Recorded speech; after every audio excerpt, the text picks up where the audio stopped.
it. And again, it's tricky to try and feel like we're hitting the sand and look at the ball. So I would say if you get used to looking at the line, when you're out there and you can't draw it, you're going to get used to looking at the sand. Okay, and then your brain doesn't have to compute two different things. If you're looking at the ball and telling it, I want to hit the sand, it's hard because you always want to look at or hit what you're looking at.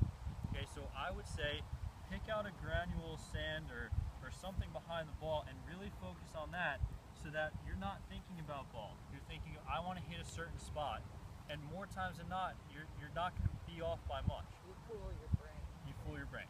You know, so you're thinking less about result and more about the execution of what you're trying to do, and I guarantee you your shots are going to get better.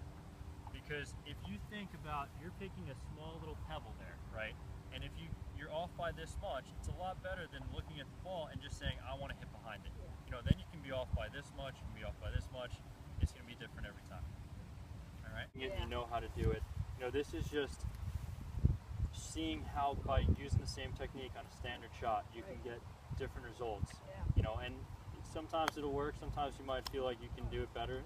You might feel like you can do your pitch much better. But to understand and know, okay, like let's say you're on 7, for instance, and the pin's all the way in the back, Right. and you're close to the green, you can hit an 8 iron, not take a big swing, and let it roll all the way back like a putt. Yeah, which is so much smarter to keep it lower Right. than it is to go high. You just don't know how it's going to I react. know that.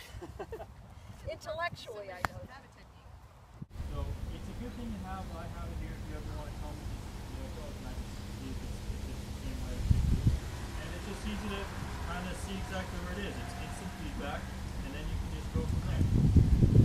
It's going to take a little getting used to. You know, it's not something that's going to happen right away, but you know, the more that you can feel like that's happening, you know, forget about the result for a little bit, especially right now because you're not going to play as much. You know, if you can feel like you're getting to here more often, it's just going to start becoming natural.